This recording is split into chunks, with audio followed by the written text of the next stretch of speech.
For me, it's this limitless universe filled with limitless sound frequencies, filled with a limitless sound palette. And oftentimes, as a creator, there's little more for me to do than to just listen, transcribe, and share. She approached me because she wanted a musicologist to communicate the relationship between her music, the compositional structures in her music, and the idea that she wanted to get across. I represent Bandish Project from India. I just did a talk on how I make beats on Ableton.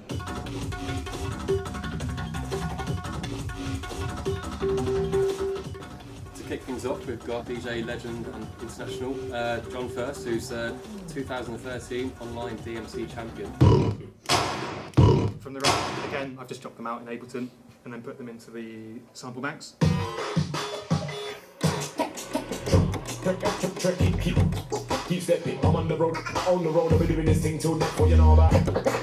I do electronic music, specifically sort of like hip-hop focused bass music, I guess you could call it, with an emphasis on performing live. I mean, these events are great because, you know, communities like this exist in a kind of virtual space most of the time. You know, a lot of interaction between people who are using computers for arts is on the internet, and these people don't often come together in the same place. I traveled to Sao Paulo, where I did field recordings of different construction sites and sounds of the city.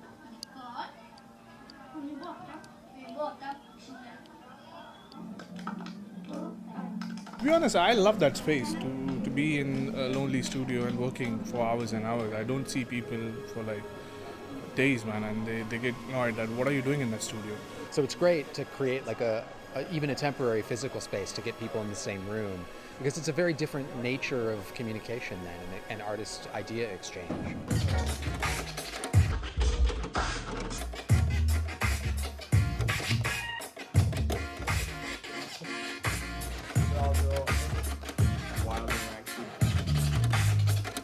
There are two forms of music in Indian classical music, which is one is the instrumental form and the vocal form, which is the melody, and the other one is the rhythm, which are just two forms. It's cool in jazz and funk when bass players do little fills with the drummer. I was like, yeah, that's cool.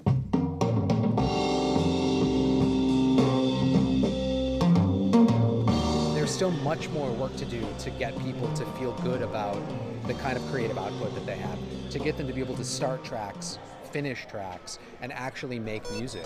Oh, it's pretty amazing. Yeah, I mean, I miss the exhibitions, but that thing behind me is is a beast. I love it.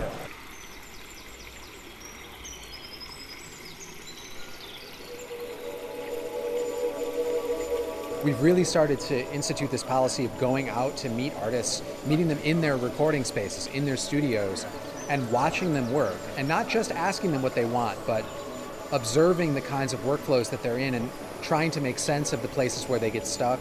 Real life problems and real life solutions from the outside world help to kickstart our thinking in more and more ways every day. The most inspiration for me comes from just a love for music, you know, from all the music that I've heard my whole life.